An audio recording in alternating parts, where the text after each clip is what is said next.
Hello, everyone. Welcome to the Health Chats podcast. I am your host, Kelsey Grieveson, and we are going to be talking about meditation, mindfulness, and some stress management tools and practices that you can take into your own life. Ones that don't take long, they are simple, they can be done at any time in the day, they are free, they exist within you, and they have helped me personally in so many ways. So, I'm a yoga teacher. I found yoga through meditation years and years and years ago.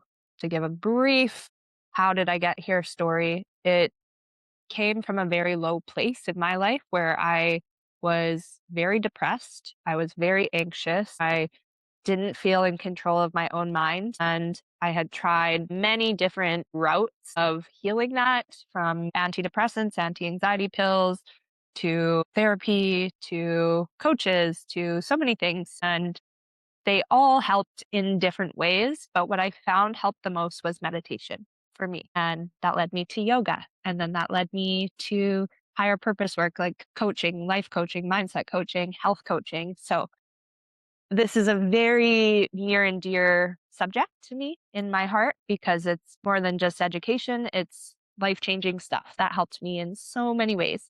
Let's start off by breathing. So wherever you are, if you're listening to this while you're driving, or maybe you're in the kitchen, you're cleaning, you have me in your ears, in your headphones, listen in. Take a minute to maybe take a breath. If you're driving, don't close your eyes. But if you can, just tune into your body, tune in a little bit further, a little bit deeper than maybe you normally would. If you're seated and you're able to, close down your eyes and just begin to notice what your breath is doing in this moment. And so without trying to control it, a big part of meditation is releasing control. Just notice it. And in that noticing, it might feel uncomfortable because often in our days when we're busy, we are quite disconnected to our breath. So to slow down and notice your breath is to move into a different speed. The pace of your breath is the pace of your life. And breath is the first thing we do when we enter this earth, when we're born. We take a breath. And it's the last thing we do when we leave this earth. We take our last breath.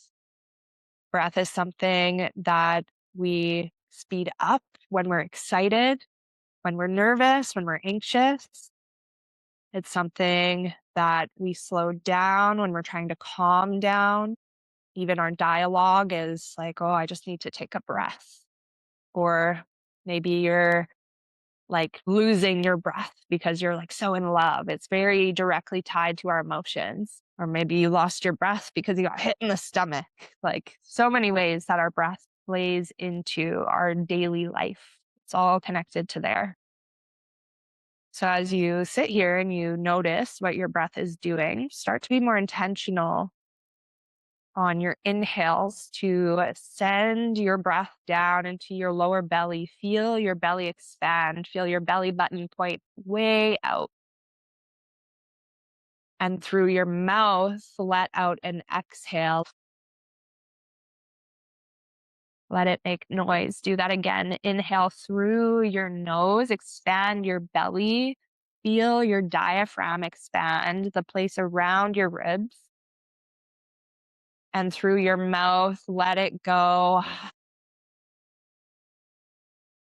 And just 3 more like that to land here. Inhale through your nose, expand your belly, your lungs. And through your mouth, exhale, ha. And last 2 big inhalation breaths. It might feel uncomfortable, really let it. And through your mouth, exhale, ha. And last time, big breath into your belly, your lungs, even feel your chest rise this time. And open mouth, let out a sigh. and then come back to a regular rhythm of breath. And maybe this regular rhythm is a little bit slower than when we first started. And notice just by doing some intentional breathing, how your state changes, your emotional state, your physical state. Maybe you feel like where your feet are, like you're actually here. And so if your eyes are closed, you can gently blink them back open. And I want to get into the topic of stress to start off because most of us are stressed. If you're listening to this, if you're tuning in wherever you are in the world in 2026, you're probably stressing about something. And there's good stress, but then there's also bad stress, the chronic stress. And what stress really is your body trying to protect you. When you feel like you're in this stressed out state, our body, it's never trying to hurt us. Our body is our home. You can think of that, this physical vessel, or to call it something funny, this meat suit that we live in. It is not trying to hurt you. It is trying to protect you at all costs. And so when you feel stressed, you might feel like you want to run, like your energy goes up, your cortisol, the stress hormone, it rises. And when that goes up, we want to like fight or we want to flight. Or sometimes you have a freeze response where you feel like you just can't do anything. Stress is not just being busy. Stress is so much more than that. This is your body telling you something. It's information. And when we're in that long term stress, which is more what I'm talking about today, the chronic stress, it can have such detriment on your nervous system, like an overload where you almost feel like you can't get out of it. And short term stress, good stress, are things like more explosive movements, like when you go to the gym for 45 minutes or you do a workout for an hour. That is really, really positive stress. But if you're living in chronic stress in your day to day, where you're stressed out for more hours than not, it doesn't matter if you go and you move your body and you push yourself into that. If you're already stressed, that's not going to have the effect that you want it to, which for many people listening is fat loss and weight loss and feeling more happy with your body, more confident. So, if we go into why we need to regulate stress, is because when you're in that chronic stress, not only do you feel it in your body, but it also tends to lead to things like cravings that feel out of control. You crave more sugar, you crave more salty things like chips, more fatty foods, maybe pastries, muffins, donuts, whatever it is. And naturally, when we're craving those things and we eat those things, we overeat because those are very calorie dense foods. They are not whole foods, really. Chronic stress also leads to low energy because your body, it's almost like it's in overdrive all day long. Even though you might be sitting at your desk, you might be working, you're not really doing much, but your body is just like burning so much energy. And so by the end of the day, when you're like, okay, I want to go do my workout, you might feel exhausted because your mind has been in overdrive. It's been in this fight or flight mode with nowhere to put that energy all day long. It also leads to poor sleep. When we have poor sleep, this is a cycle effect. We wake up and we're exhausted, but we feel wired. So you might be really, really tired. You slept, let's say, like 5 hours, maybe less, but you feel wired. So, like, your eyes are wide open. You're ready to go do all of the tasks that you know you need to do in your day, work tasks, family tasks, other things that you have on your calendar. Maybe it's your workout, maybe it's a meal prep thing. And so in that, so if your stress is not managed, you're just going to continue to have poor sleep and stay kind of in this negative loop. Chronic stress also leads to fat loss resistance because when our cortisol is high, we are, as physical beings, we do not want to get smaller. The last thing, if we're stressed out, is our body saying, yeah, okay, I would love to lose weight right now. I would love to be in my fittest shape. Absolutely not. Stress is catabolic to fat, meaning when your cortisol is high, last thing you're going to do is burn fat. And it is also, or no, it's anabolic to fat and it's catabolic to muscle, meaning you will burn muscle and you will store more fat when your stress is high for a long period of time. The other feeling chronic stress gives us is that on edge feeling. So even being in bed, like maybe you're in one of your safest environments where you're supposed to feel relaxed and you're supposed to lay there and it's like, oh, the end of the day, it's like your shoulders are still up and you're still like, okay, what's going to happen around me? It's almost like you fear that a tiger is going to jump into your bedroom. Like you're just in that state of stress. So we don't want chronic stress to lead to these things, right? If you listen to this, you're like, no, I don't want to have cravings. I don't want to keep having low energy. My sleep, it sucks. I want it to get better. So these are all reasons why we want to regulate stress. And so one of the tools that if you've listened to me for a while or if you work with me as my client, you know I have given you is mindfulness and meditation.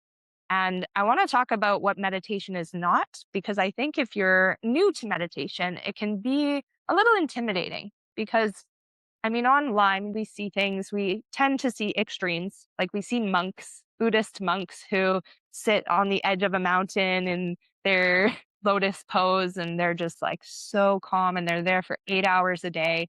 And they're like, clear your thoughts of anything happening. Meditation is not having no thoughts. I want to knock that out of the park right away. It's not having zero thoughts in your brain. Our brain is a part of this biological, physical human being that we are.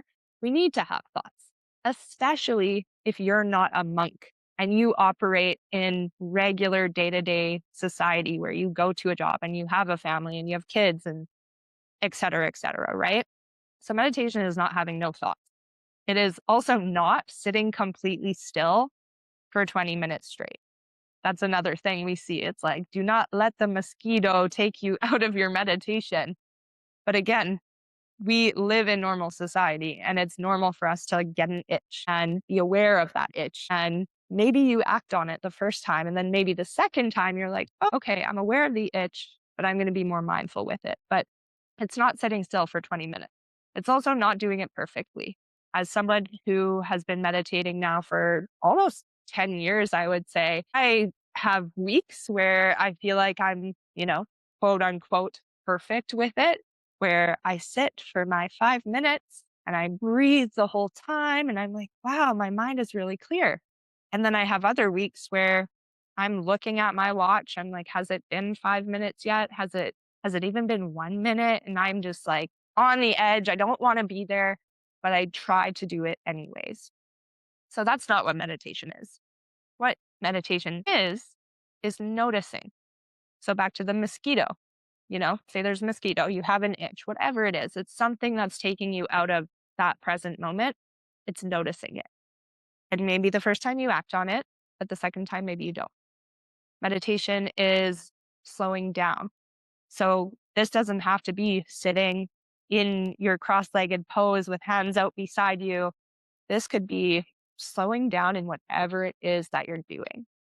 So if you notice, I know for me, like cleaning, sometimes I get into cleaning and I'm like, I just need to get this done. Like I'm moving so fast. Why? Right? So slowing down, like, the cleaning will get done. And by moving through this with this intense energy, it's actually not going to get done any better. It actually won't get done any faster. If I slow down and I do it a little bit more mindfully, I could probably do it in the same amount of time and feel better afterwards. So slowing down there, washing the dishes, slowing down and just like washing the dish. Meditation is creating space between your thoughts. So if you are sitting for those 5 minutes and you notice that you're thinking about your grocery list and what time you're going to work out and, oh, what am I going to meal prep tonight? Oh, I got to pick up the kids from school. Oh, I need to do this. I need to do that. It's having the thoughts, but maybe taking a breath after each thought, coming back to your breath. Meditation is something that we can all do. And I know a lot of us say, I'm bad at meditation. And I want to say there's truth to that statement because a lot of us say that statement from a place of never actually giving it a solid go, right? Like anything you step into that's new, you're probably not going to be great at it from the first time you do it, unless you're Kobe Bryant, who stepped into basketball and he was like pretty good at it. He also continued to practice consistently so he could get better, right? It takes time. And if your mind is busy when you sit down to meditate, I want to say you're actually doing it right because the goal is not to stop thinking. It's to learn how to slow your reaction time to every thought that comes in. A visual you could think of is, say you're laying in a field and you're looking up at the sky. You're looking at the clouds. Those clouds are your thoughts. You see a thought and then you see another thought and say they're passing by like decent amount of speed. Like it might be a bit of a windy day. And then a storm cloud comes in and you're like, whoa, this is like a really big thought. This one is really taking over my mind right now. But it's not reacting to those. It's learning to just see them and to observe them and give space in between. So meditation that you have time for right now and always, it's within you. This is what we started with, is 1 minute of breathing to just reset. You could be in the middle of your day. You could be having the busiest day wherever you're working. If you're in the hospital or you're in a restaurant or you're in a school, maybe you're a teacher, like whatever it is that you do, yeah, you're probably really busy, but you also have a minute. Everyone has 1 minute to breathe, to reset, to come back to themselves. Another thing you can do is walk without distraction. Go on a walk. Don't have your phone. Don't have headphones in. Don't be listening to me on the Health Chats podcast. Go out and listen to the birds or listen to the traffic if there's traffic coming by. Listen to the chatter of people if you're in a park and it's like kind of busy. Focus on your breath. Focus on your body. How does your body feel when you slow down? Like, are you kind of sore? Do you notice your shoulders are close to your ears? Do they need to come down a little bit? Notice sounds of your breath. Like when you inhale, I've been sick for a while, so I've been noticing my breath because it's all congested in my head. These are all things that you can do right now. And now some tools outside of meditation. There's more tools that are free and they exist within you at all times. One of my favorite ones is the physiological sigh. So this one is a double inhale through your nose.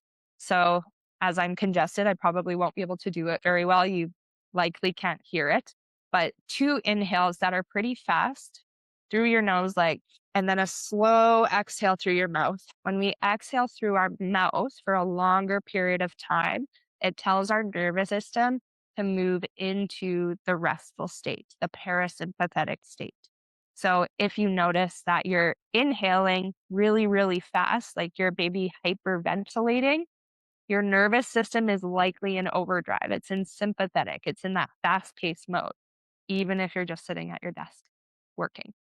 So physiological sigh is one, moving your body. So stress management, it's not always about just like sitting in stillness and trying to figure out all of the noise that's going on in between your two ears and behind your eyes. Sometimes it's getting out there, getting into your body. Move your body, walk after your meals, let yourself really digest the food you just had. Stretch, get up from your desk every hour if you can, and just like reach up, bend one way, bend the other way. Shaking it out is one of my favorite ways to do it in my room. I'll put on like a YouTube dance video and I'll just dance for like 20 minutes. Great way to get steps in too if you're not going on a walk outside. Yoga. I will always tell you to do yoga. I'm a yoga teacher, so maybe I'm biased, but it's also a nice way to connect your mind to your body and build more of that mental resilience as you're learning to manage your stress. Couple more. Halt check in. So this one, I had a mindfulness teacher. She recently taught me about this and I love it. I love it because first, it's a great acronym, HALT, telling yourself to like literally halt and stop and check in with yourself. Each is hungry. Am I hungry right now? If you're feeling the stress, can you tune in and see, is this hunger? Have I had a proper meal in the last like 2 hours? Or have I just been snacking? Have I only had a coffee? Have I had water in like the last hour? Check if you're hungry. Check what your hunger cues are telling you. The A is angry. Are you emotional? Are you feeling frustrated with someone or something? Is that what it is? Is there a conversation that needs to be had? Or do you need to release this energy in some way? I went to a rage room a few weeks ago. That was so fun. I went and hit things with bats. So is it angry? Is it emotional? The L is lonely. Are you feeling like you're missing deep connection with someone? Do you need to call a friend or meet up with someone for a coffee? Do you need to hug someone? Do you need to hug a tree? Are you lacking in that connection field? The T is tired. Are you just tired? Have you had like 3 rough nights of sleep in a row and you need to take a nap or do a yoga nidra practice, which is like a non sleep deep rest form of getting a good nap in, but in a shorter period of time. So the halt check in, that's super helpful. That's a great tool. And then the last one I've put here is an environment audit. So check in your current environment around you. Do you have constant notifications coming from your phone? Is it buzzing on your desk? Is it actually on? Like, do you have it turned on? Do you have emails coming in on your laptop? Do you have noise? Is there crazy music happening in your office that you just didn't get to choose the playlist? Or are you at home and the kid's crying and the TV's on and the pot is overflowing on the stove? Is there too much noise around you right now? Are you trying to multitask? Are you trying to respond to texts while you're also responding to emails while you're doing a task? Are you just doing way too much? And then a screen overload is a big one. Today, we have so many screens. We spend time on our medium screen while looking at our little screen. And then the end of the day, many of us will look at our big screen, our TV. Have you been in that rhythm for a little too long where you need to go touch grass and look at the sky? So those are some of the tools that I wanted to share with you guys. And to really make mindfulness simple, because I know it can feel so overcomplicated, it's just being present in whatever it is you're already doing. So you don't need to change your whole life. You don't need to go become a monk in India. But what you're currently doing, can you just be there a little bit more? Use your breath to be there. And one of my favorite quotes that I'll end this with, it's by Wayne Dyer. It says, if you change the way you look at things, the things you look at change. And I really like this because sometimes we think we need to do an entire life transformation or like life change, or we're like, you know what, I got to quit my job in order to be less stressed. And like, I got to divorce my husband or I need to end this relationship. And, sometimes, yes, those things do need to happen, but also our perspective on the life that we currently have can do such wonders for how we feel in the day. And if you can start your day, the beginning of your day, I always love to call it the bookend, the first bookend, you write the story in between. If you can start that feeling much more grounded through a meditation practice, a mindfulness practice, a morning routine, then you can really shift your perspective on how you get to live the rest of your day. So that's all I have for you guys today. Thank you so much for listening. I want to open the space to any questions, comments. I would love to hear what were your biggest takeaways from this call. Feel free to unmute yourselves or drop it in the chat if you're busy. Pat asked, when is the best time to do a meditation? So honestly, the best time is when you have time for it. But if we're going to get nitpicky, I would say first thing in the morning, because this is when you wake up. This is when you're setting the foundation for what your brain is going to be doing for the rest of the day. Our brain waves are also the slowest in the morning. So if we're talking from a neuro standpoint, neuroplasticity, you can really rewire your brain at the beginning of the day. That's when you have the most success. So if you feel like you're someone who isn't very calm throughout the day, like you're in reaction mode most of the time, start the beginning of your day by just slowing down, like right when you wake up, 5 minutes. It's not about the duration either. It's about how consistently you do it. So 5 minutes is all you need. Yeah, first thing in the morning. And I know actually suggested this to probably almost all of you guys on here. Insight Timer is probably the best app that I have found.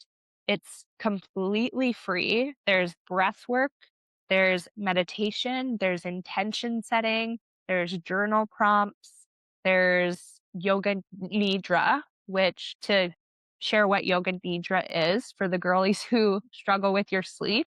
Yoga nidra is scientific term non-sleep deep rest. It can equate just 15 minutes of yoga nidra to 3 hours of deep sleep if you really do it properly.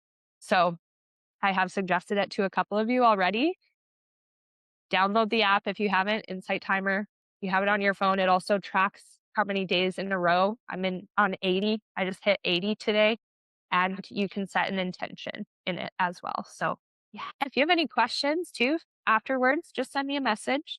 I know so many of you have incorporated mindfulness into your life and into your days, and it takes time and consistency to see the effects of it. But that 5 minutes is really all you need. So keep going with it. You can do it. I believe in you. I will let you go from here. And I hope you all have a great evening and day wherever you are in the world. I'll talk to you guys soon. Bye.